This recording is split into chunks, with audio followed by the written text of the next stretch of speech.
네, 오늘 말씀을 봅니다.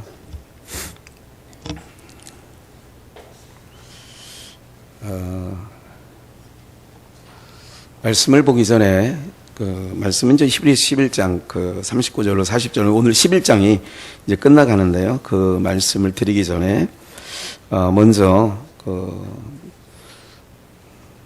창세기 24장을 잠깐만 보시겠습니다. 창세기 24장을 보시겠습니다. 잠깐만 그쪽으로. 준비는 안 했으니까 펴셔야 됩니다. 여러분들이 갖고 있는 성경책을 창세기 24장을 펴시고요.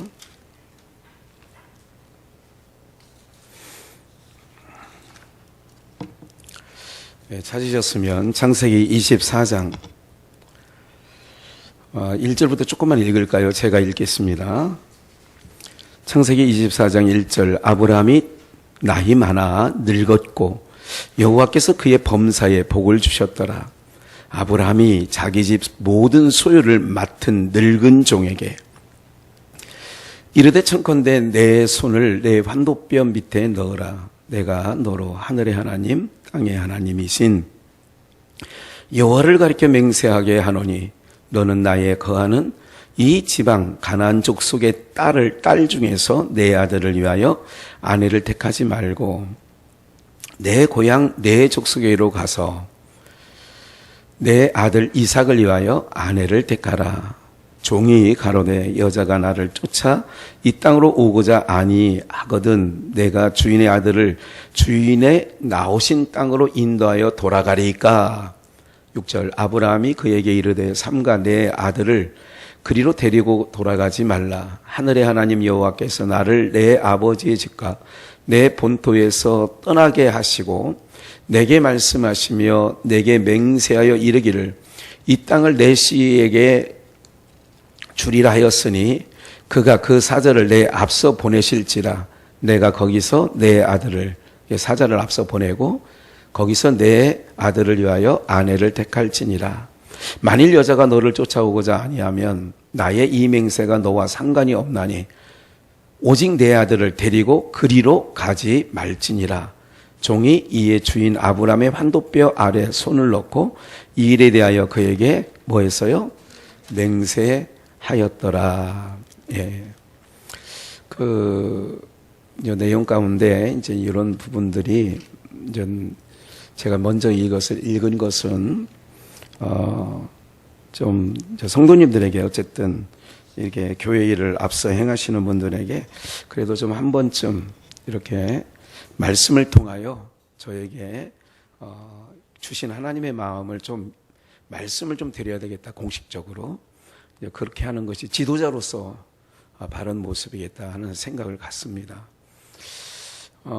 저희가 이제 삼숭 비전 교회를 짓기 전에 이제 옥정 신도시가 전혀 생기기 전에 거기 유람천도 있었고 옛날 구후 그냥 시골 동네 아니었습니까?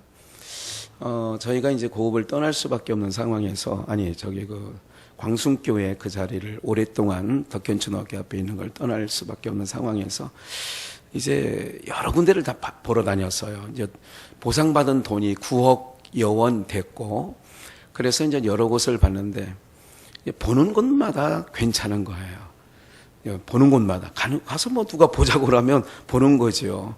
동네 유지 나무개가 이거 여기 교회 자리로 괜찮지 않냐, 산도 보여주고 하여간 여러 가지로 저는 어쨌든 보는 데마다 괜찮았어요. 괜찮네, 좋네 이렇게 하고 그 이후에 이제 삼숭 비전을 이제 기도 가운데 거의 특세도 하고요. 광순교회 시절에 그렇게 해서 이제는 마지막 단계에 거기를 땅을 사게 됐죠. 9억여 원 주고 그렇게 이제 했고 또 삼숭 비전에서도 이제 고읍 종교부지 4군데 중에 다 다녀봤죠. 한 곳은 지금은 푸른설 1차, 2차 옆에 있는 거는 아예 공터로 지금 아직 교회를 짓고 있지 못하고 있더라고요. 누가 불안은 받았는데 어쨌든 이렇게 해서 그 당시에도 또 하나님 앞에 삼숭 비전이 있을 때 특세를 하고 이렇게 했어요.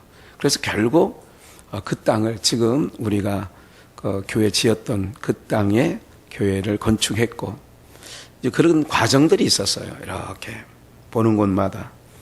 또 이곳에서도 우리가 계약은 2년 했지만 또 이곳에서도 마찬가지죠. 여러 가지 이제 뭐 봉양리 쪽에 한 2군데 보고 또 덕정역 그에서 한 도보로 10분, 15분 걸리는 데도 보고 뭐 그렇게 했어요. 그러는 가운데 이제 그렇게 이제 본 게 한 2주 전에 그렇게 다 봤죠. 근데 제 생각에는 뭐 또 장로님도 저에게 물었어요. 목사님 본 것 중에 어디가 좋겠냐고. 아니 뭐 어쨌든 우리 형편에 맞아야 되는데 형편에 맞게 뭐 여기도 괜찮고 저기도 괜찮겠다. 그러면서 이제 어느 한 곳을 딱 찍었어요. 제가 장로님한테. 그러던 중에 이제 그 일 후에 어떤 마음이 저는요. 오늘 지금 성경 읽은 마태복음 창세기 24장 지금 아까 함께 제가 여러분들이 눈으로 읽고 제가 읽은 이 말씀이 떠오르는 거예요. 그래서 이제 어떤 마음을 하나님이 주시냐면 내가 장로님한테 이제 문자로 이것은 이런 마음이 들었었습니다. 이제 그래서 이제 제가 이렇게 하기로 마음을 정했어요. 이제 운영위원에게도 맡겼으니 장로님에게도 맡겼으니 이제 내가 이제 앞장서서 이렇게 우리의 처소를 보는 거는 왜? 아브라함이 자기 며느리를 보는데 자기가 안 가잖아요. 그런데 이건 다 하나님께서 오늘 읽어드린 그대로 하나님께서 너에게 순적하게 만났으면 좋겠다 등등의 여러 가지 오늘 창세기 24장 전반적인 내용이 이삭의 아내 리브가를 데려오는 그래서 늙은 종이 가는 거예요. 그리고 이렇게 당부하잖아요.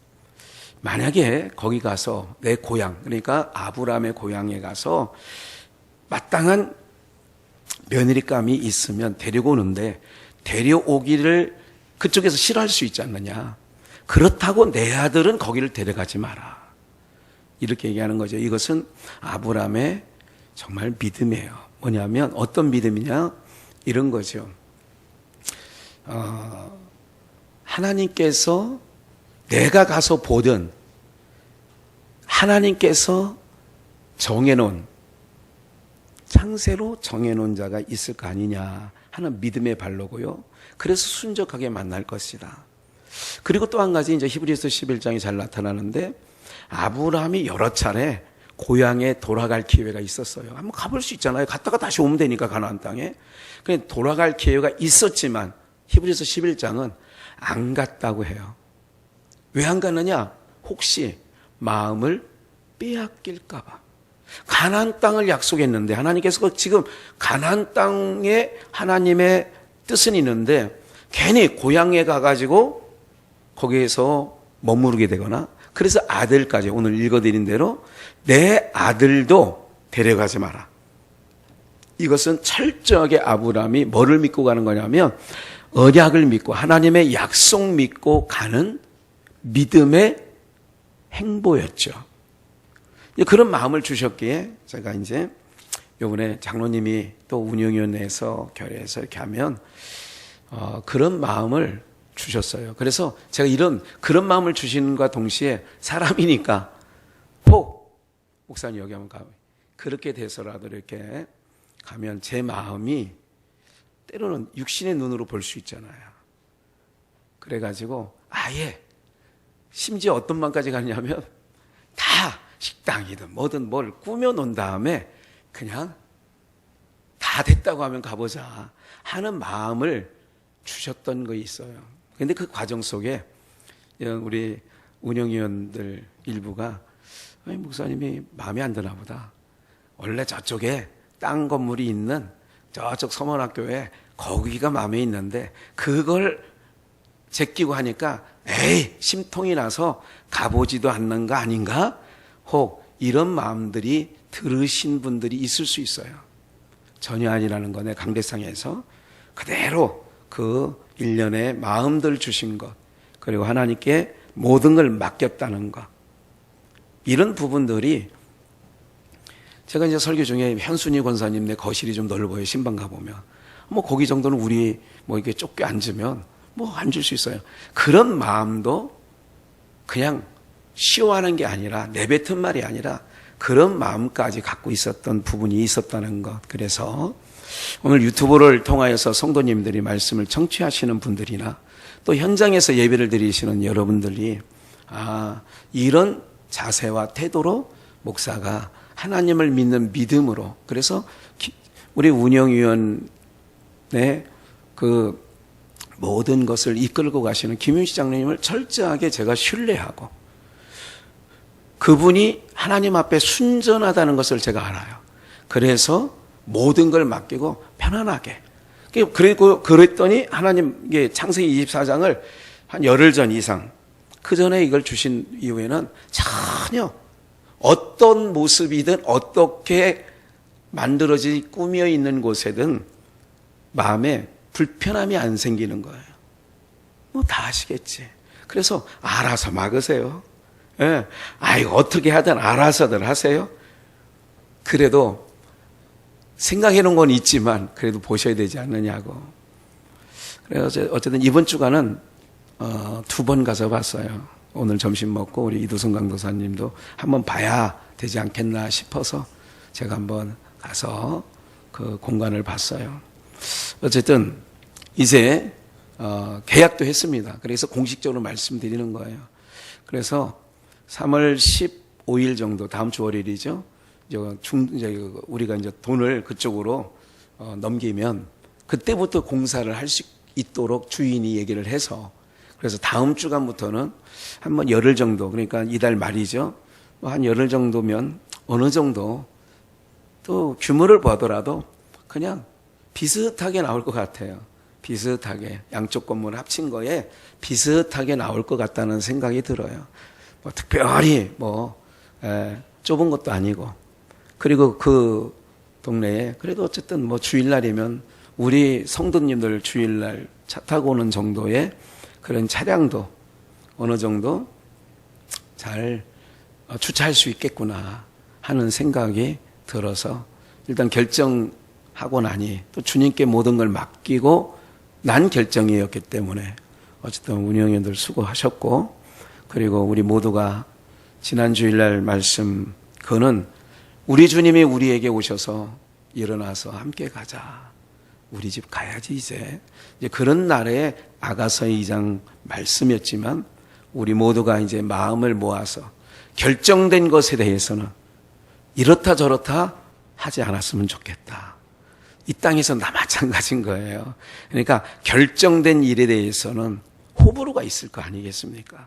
이제 오늘 수요일 날 이게 말씀 전에 광고를 대신하여 또 말씀으로 여러분들에게 조명해 드렸으니 이제 이후에 뭐가 이렇다 저렇다는 우리 성도님들 입에서는 하나도 나오지 아니하고 이제 가서 하나님을 또 예배하는데 집중했으면 좋겠다, 이렇게 생각이 되어집니다. 우리 박찬인 권사님도 이제 교회 오고 싶어서 기도할 때면 자전거 타고 와서 기도하시면 돼요. 자전거 타도 뭐 얼마 안 걸릴 것 같아요. 5분이면 오실 것 같아요. 어쨌든 좋은 일이, 하나님께서 우리 이 땅에서는 뭐 좋은 일이 얼마나 있겠어요.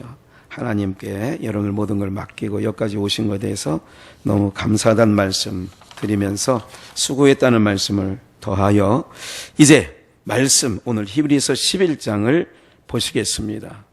하나님의 말씀 히브리서 11장 찾으셨으면 39절로 40절 말씀인데 우리 한음성으로 합독하겠습니다. 시작.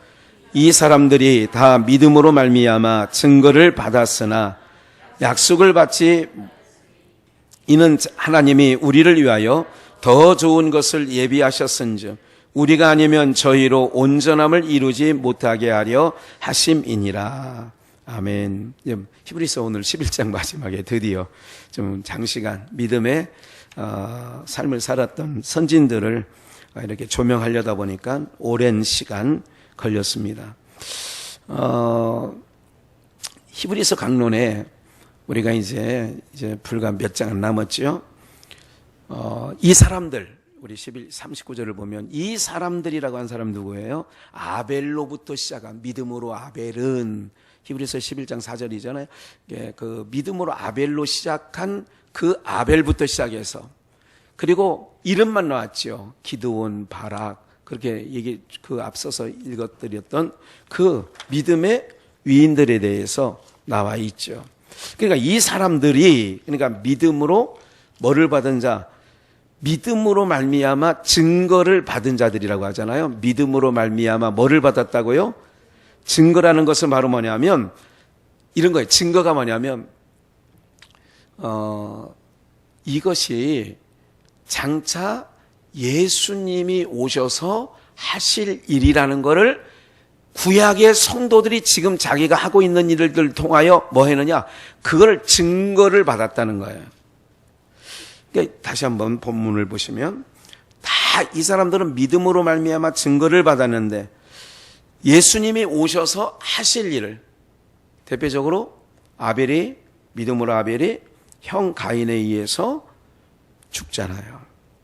그러면 예수님께서도 동일한 거예요. 그러니까 바리새인과 서기관들이 가인 역할을 하는 거예요. 그리고 왜? 가인의 제물은 안 받잖아, 하나님이. 그런데 아벨의 제물은 받잖아요. 이 모든 예수님의 행하신 행적이 자기네들은 인정을 못 받는 거예요. 그러니까 예수님을 어떻게 하는 거예요?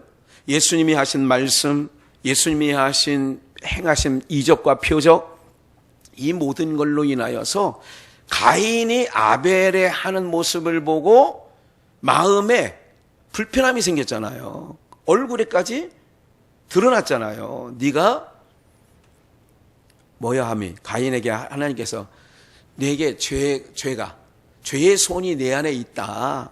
너는 죄를 뭐 하라고요? 다스려라. 그랬더니 밭에서 아벨은 양치는 자고 밭에서 자기가 뭐 일을 하고 있는데 양치는 아벨이 지나갈 때 너 이리 와봐.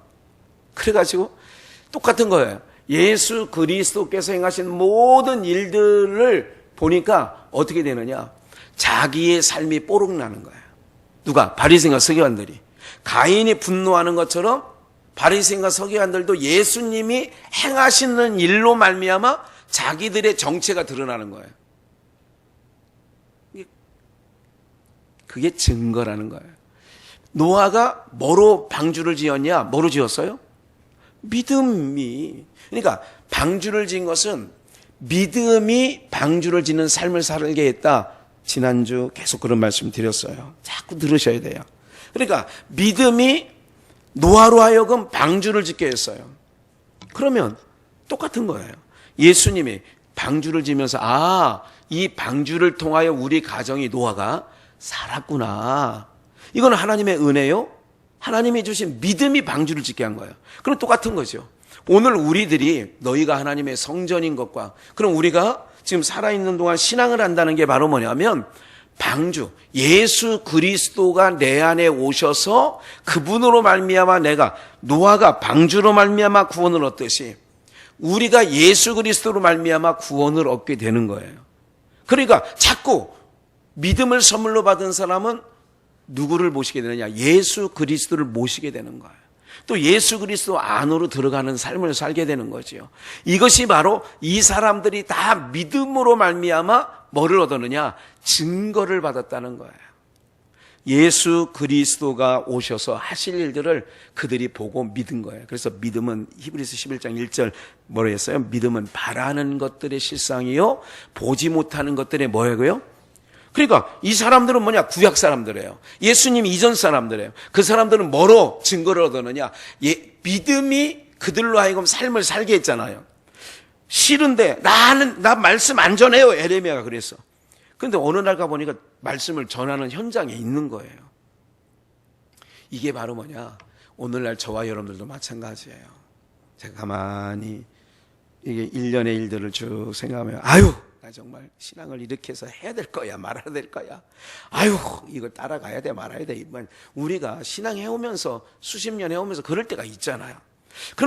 그런데도 불구하고 믿음을 선물로 받은 자는 어느 날 카자흐스탄의 선교사 한 분에 대해서 삼성비전이 있을 때 아마 영상 본 것 같아요.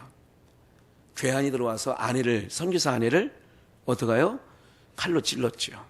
그리고 그 선교사 아내가 마지막 죽어가면서 피 흘리면서 남편에게 전하는데 남편이 이미 와보니 그 아내 선교사님은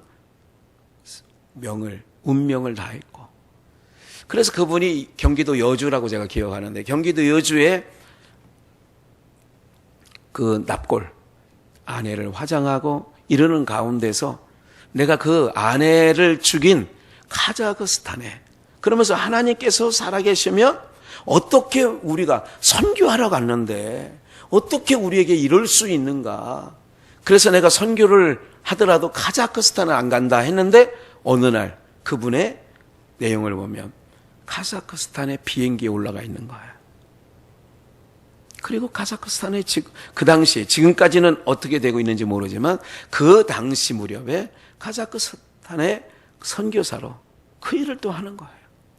이게 바로 뭐냐? 우리 사람들이 조명되잖아요. 아, 저 사람 대단해. 교회 안에서도 마찬가지예요. 아유, 우리 권사님, 그러지만 이제 어떤 시각으로 우리 비전의 성도들은 봐야 되느냐면, 뭐가 하는 거예요? 믿음이 하는 거예요. 그리고 여러분들의 자녀들이나 여러분들의 관련된 모든 사랑하는 사람을 위해서 뭐 해야 되냐? 기도해야 돼요. 뭐가? 하나님, 내게 주신 믿음, 선물로 주신 그 믿음을 우리 아들에게도 주세요. 너 왜 교회 안 가? 이렇게 할 게 아니라, 아직 나는 선물을 받아가지고 어려운 가운데, 놓고 싶을 때에도, 그만두고 싶을 때에도 믿음이 우리를 끌고 와서 여기까지 인도해 오신 것처럼 기도를 그렇게 하셔야 돼요. 기도의 내용을 바꿔야 돼요. 하나님, 내가 나에게 주신 믿음을 선물로 주신 하나님, 내 남편에게도 믿음을 선물로 주셔서, 그러니까 선물로 받으면요 믿음이 끌고 간다니까. 그래서 이 사람들이 다 믿음으로 말미암아 그런 증거들을 구약 성도들이 다 받은 거예요. 그 증거들을 받은 것을 내용을 놓고 보니까 다 누구에 대한 증거였냐? 예수님에 관한 증거였어요. 방주 사건도 그렇고, 여리고성 무너뜨린 것도 그렇고, 유월절 피를 바른 것, 모든 것들이 그게 증거예요. 그러니까 이 사람들은 믿음으로 말미암아 보진 못했지만 증거를 삼은 거예요. 아, 이렇게 주님이 오셔서 나의 방주가 되시는구나. 어떤 얘기는 주님이 이렇게 오셔서, 지난 3주 전에 말씀드렸던 것처럼 기드온이 항아리에다 횃불을, 싸움에 칼과 창을 가지고 나가야 되는데, 방패를 들고 나가야 되는데 300명을 뽑으라고 하더니 그것도 100명 세 대로 나눠서 집에 있는 항아리 하나씩 들고 와. 그리고 그 안에다 낮에 횃불을 준비해서 밤에 이제 불을 붙이는 되지만 나팔도 하나씩 준비해 와. 그래가지고 그거 들고 나가는 거예요.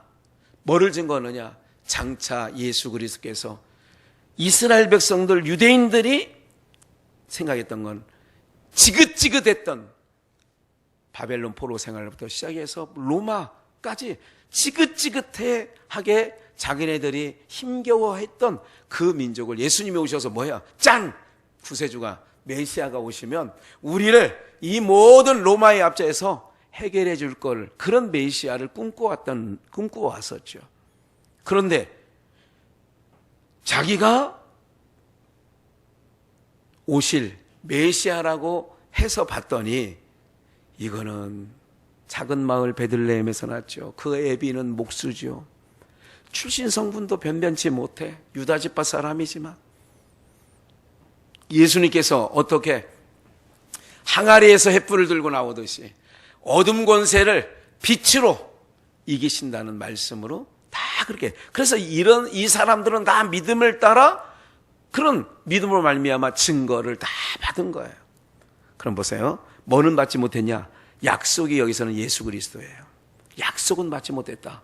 증거는 받았는데, 그래서 구약 성도들의 신앙의 그 내용보단 신약 성도, 이제는 약속을 받고 믿는 우리가 더 낫다, 이러는 거예요. 그러니까 구약에 아무리 아브라함, 모세, 다윗이 아무리 대단해 보이지만 이미 그 약속을 우리는 이미 예수 그리스도를 약속을 받았잖아요. 받지 못했대잖아요. 구약 성도들은. 받은 우리들이 훨씬 더 하나님의 은혜를 더 경험하게 되어져야 되는 거죠. 그러니까 우리는 여러분들 노아나 옛날 시대의 아브라함이나 아니 다윗 왕이나 여러분들 어떤 세상의 정보를 들어도 여러분들만큼 듣겠어요? 그렇지 못하죠.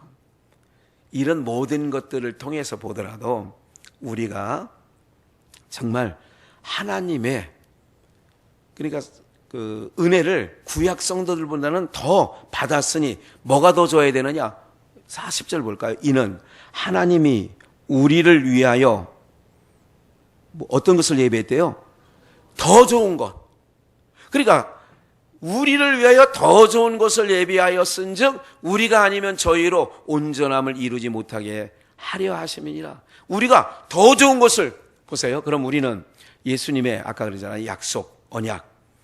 우리는 다시 오실 예수님을 약속을 받고 살아가는 자들이에요. 그러면 아브라함이 바톤을 노아가 바톤을 아브라함에게 던져주고 아브라함이 막 뛰어서 모세에게 이제 이삭과 야곱 다 이렇게 믿음의 계주를 한다고 하면 오늘 우리들도 믿음을 따라 다시 오실 예수 그리스도 그 약속을 믿고 우리도 이전의 구약의 성도들이 증거를 받아 달려갔던 것처럼 믿음에 다름질을 했던 것처럼 저와 여러분들도 그 믿음을 받은 자들이라면 주님이 다시 오시는 그날까지 다름질해야 될 줄 믿습니다. 네. 뭐를 받았으니까? 믿음이. 우리 한번 성경을 신약으로 보시면 예수님이 오셔서도 이렇게 말하죠. 마태복음 9장 20절 뭐 혈루증을 앓던 여인의 내용인데 앞에 내용은 좀 뺐어요. 전후문맥 다 알고 있으니까 12회를 혈루증을 앓던 여자가 예수의 뒤로 와서 그 겉옷가를 만지니 21절 이는 제 마음에 봐요. 겉옷가를 만졌어 예수님의. 무슨 이는 그 혈루증을 앓던 여인의 마음에 그 겉옷만 만져도 뭐를 얻어요? 그 겉옷만 만져도 구원을 받겠다 함이라. 이게 바로 뭐냐면 이 여인은 믿음을 선물로 받은 거예요. 그러니까 믿음이 선물로 마음에 오니까 그래서 무엇보다 마음이 중요한 거거든요. 그래 믿음을 선물로 받은 사람들은 그 마음이 요동치 않아요. 의인은 넘어질 수 있을까 없을까요? 몇 번도 넘어져? 7번 넘게 성경에 의인은 7번 넘어질지라도 또 몇 번째 일어나요? 8번 다시 일어나는 거예요. 넘어지고도. 그러니까 제 마음에 여기서 제 마음이라고 하는 것은 바로 뭐냐면 이미 이제 우리가 이제 성령을 그렇게 봐야 돼요. 아, 믿음이 개입했구나. 하나님이 개입했구나. 그래서 믿음을 저 마음 가운데 선물을 담아줬구나. 22절. 예수께서 돌이켜 그를 보시고 가라사대 딸아 쫄지 마. 안심해. 여기서 나오잖아요. 예수님 말씀하잖아요. 뭐가? 믿음이. 네 믿음이. 여기서 믿음이라는 것은 여기서 놓치지 말아야 돼요. 혈루증을 앓던 여인이 만들어낸 게 아니에요. 이 믿음은 딱 공식적으로 믿음은 위로부터 내려주시는 뭐라고요? 선물. 그 선물 누가 주신 거예요? 하나님이. 왜 주셨어요? 창세전에 택했으니까. 그래서 구원, 예수를 믿고 구원 오게 하려니까 봐요. 내 믿음이 너를 구원하였다 그러잖아요. 그 시로 구원받았대잖아요. 그럼 우리를 구원하기 위해서 하나님이 우리에게 선물로 보내 마음에. 그 선물이 뭐예요? 믿음이지. 그러니까 믿음 있는 사람은 그래서 믿음으로 나가는 거예요. 믿음으로 사는 거라니까요. 그래서 하나님의 위로를 받는다고 434장에 믿음으로 사는 자는 하늘 위로를 받는 거예요. 외적으로는 고난받는 것 같고 외적으로는 환난받는 것 같고 외적으로는 굉장히 참 궁핍한 삶을 살지만 하나님이 심령에 뭐를 주시느냐? 위로를 주시는 거예요. 우리 한 사건을 더 볼게요. 마태복음 15장입니다. 이건 예수께서 거기서 나가사 두로와 시돈 지방으로 들어가시니 여기 이제 우리가 유명한 가나안 여인, 자녀의 떡을 취하여 이게 나오는 거예요.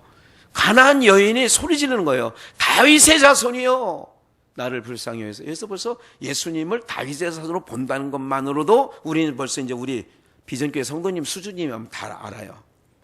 나를 불쌍히 여기서 내 딸이 흉악한 귀신이 들렸어요. 23절, 예수는 한 말씀도 대답지 아니하시니 제자들이 와서 저 뒤에서 소리를 지르니 보내소서. 24절, 예수께서 대답하여 가라사대 나는 이스라엘 집 외에 잃어버린 양 외에는 다른 데 보내심 받지 않았다. 25절, 여자가 와서 예수께 절하며 가로되 주여 저를 모아소서.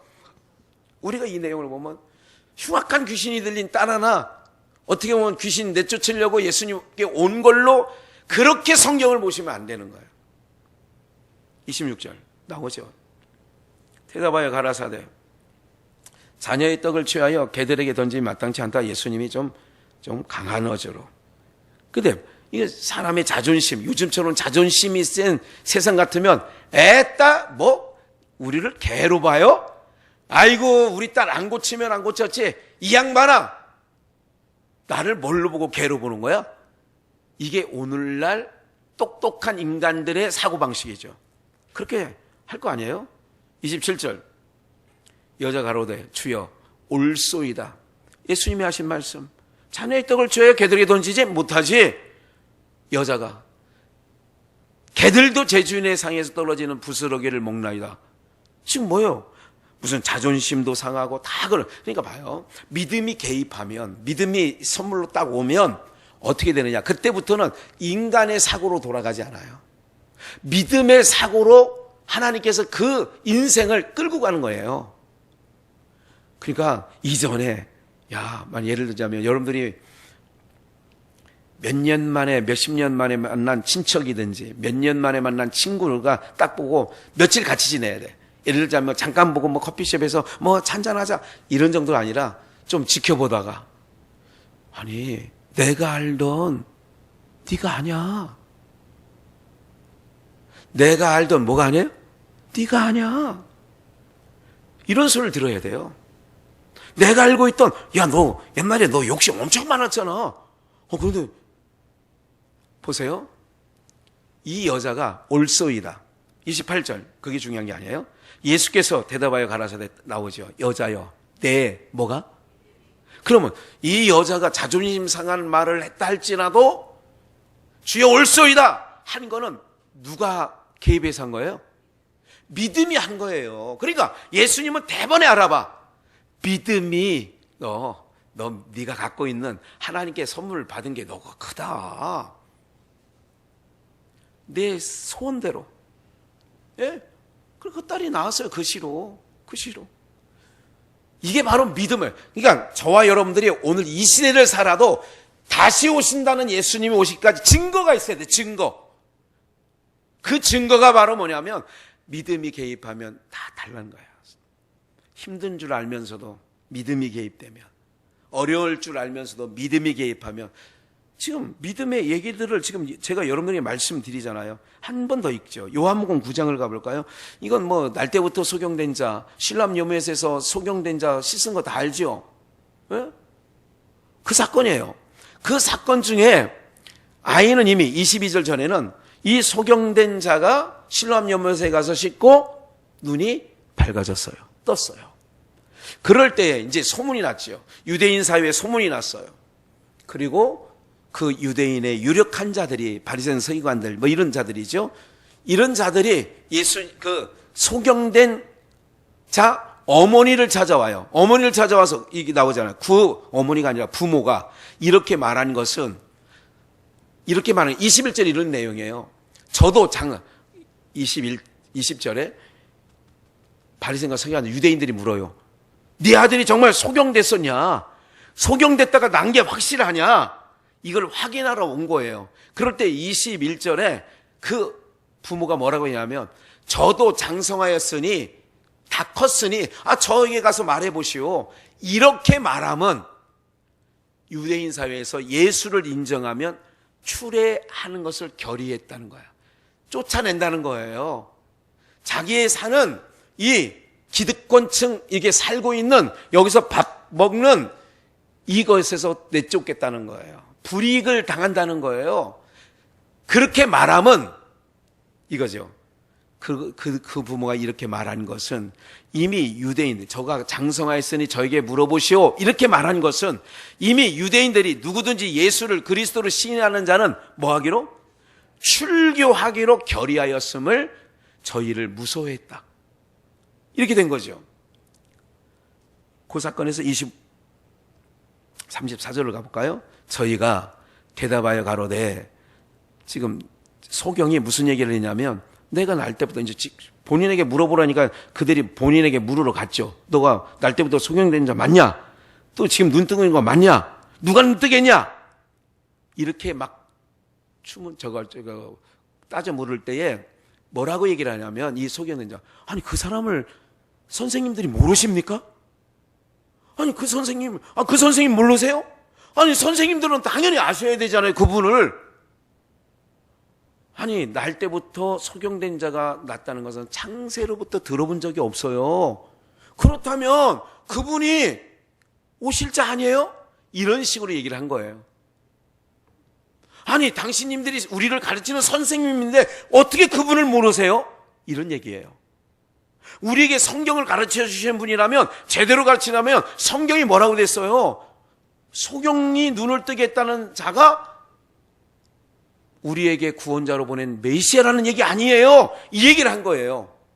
이렇게 얘기를 하니까 저희가 대답하여 가로되, 내가 온전히 죄 가운데서, 그러니까 불구가 돼서 잉태되면 우리 사회적 현상이 그렇잖아요. 뭐가 부모가 무슨 죄가 있는지, 아니면 이 아이가 그래서 부모로 죄입니까? 날 때부터 이렇게 나오는 게 이제 이게 9장 모두에서 그런 질문을 하는 거예요.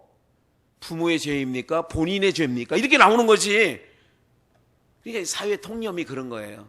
여러분들 그런 거에 매이지 않았으면 좋겠고요. 어쨌든 내가 지은 죄가 많아서 우리 아들을 내가 지은 죄가 많아서 소경을 낳나 봐. 내가 지은 죄.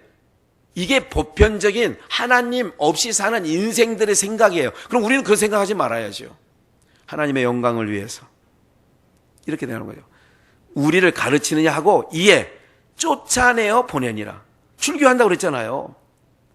쫓아내어 보내니라. 이게 바로 뭐가 작교하냐? 소경이 안 거예요. 나를 눈뜨게 하신 분이 바로 구원자이구나. 근데 세상으로부터 어떻게 당하느냐? 쫓겨나는 상황을 가지고 가는 거예요. 여러분들 어디 친목 친교 단체든 어디에서 자꾸 이렇게 밀려남을 당하잖아요. 인간적으로 볼 때는 서글퍼지는 일이 있어요. 근데 가만히 보시면 하나님께서 그 역사를 하셔. 이게 돌아보면 그렇다 이거예요. 돌아보면. 그러니까 인간적인 시각으로 내가 육으로 볼 때는 어떻게 되는 것처럼 보이나요? 자꾸 어떤 중심, 그 세력 있잖아요. 여기서 자꾸 밀려나는 게 믿음을 가진 사람들을 가만히 보면 자꾸, 요셉도 그렇잖아요. 그 그룹에 자꾸, 신약에서도 마찬가지고 다 바울도 사울도 잘 나가다가 그가 믿음이 개입하는 후부터는 공회에서 쫓겨나고, 자꾸 이런 부분들이 바로 어떤 증거를 가져야 되느냐, 여러분들. 그래서 믿음을 가진 자는 육신적으로 볼 때는 외롭습니다. 왜? 세상이 자꾸 뭐 하니까 밀어내는 거예요. 그러니까 신앙하다가 외롭고 고독한 거. 그래서 옛날에 우리 아버님이 십자가에도 가난, 고독, 수치. 자꾸 그 사회에서, 주류 사회에서 자꾸 변방으로 쫓겨남을 당하는 거예요. 이것이 싫으니까 롯은, 아브라함의 조카 롯은 중심 사회로 들어갔다고 했잖아요. 아브라함은 변방으로 지나고 야곱도 이렇게 되는 거예요. 그러니까 뭐가 그러느냐? 믿음이 이 세상에 정착 못하도록 믿음이 여러분들의 삶을 개입하니까 그래서 고달픈 거예요. 그래서 그 숲속의 비전에서도 표까지 걸었던, 그래서 장자들의 삶이 야곱이 고백한처럼 험악한 세월을 가는 거예요. 이게 왜 험악한 세월을 살았느냐? 바로 믿음이 저를 끌고 다녔기 때문에 험악한 세월을 사는 거예요. 주님 다시 오신다 약속받은 우리들도 그 증거를 우리 본문 볼까요? 예.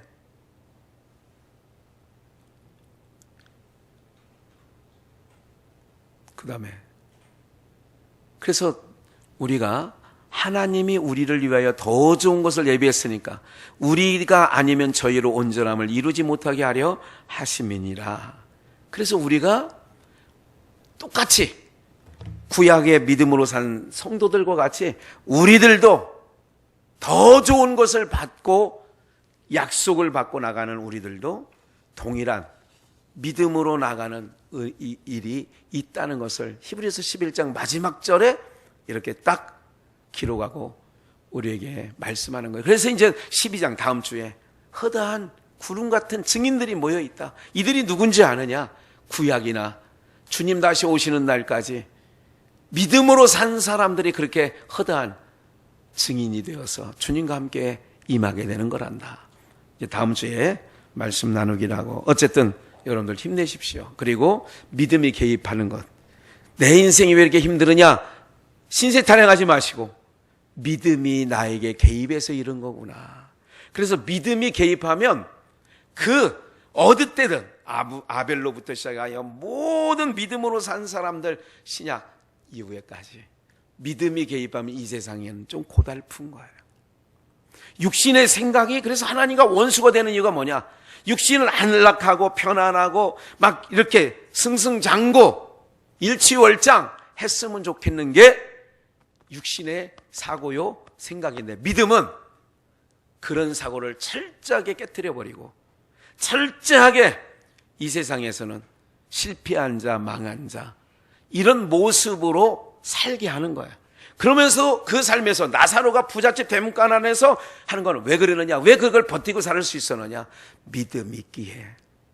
믿음이란 말은 거기 하나도 없지만 이렇듯 오늘 저와 여러분들도 믿음으로 우리가 완주해서, 믿음으로 완주해서 주님 앞에 서는 날 여러분들 이때를 위해서 잘 견뎠구나, 스스로가 다 하나님의 귀한 은혜를 경험하게 되는 날 오게 될 줄 저는 믿습니다.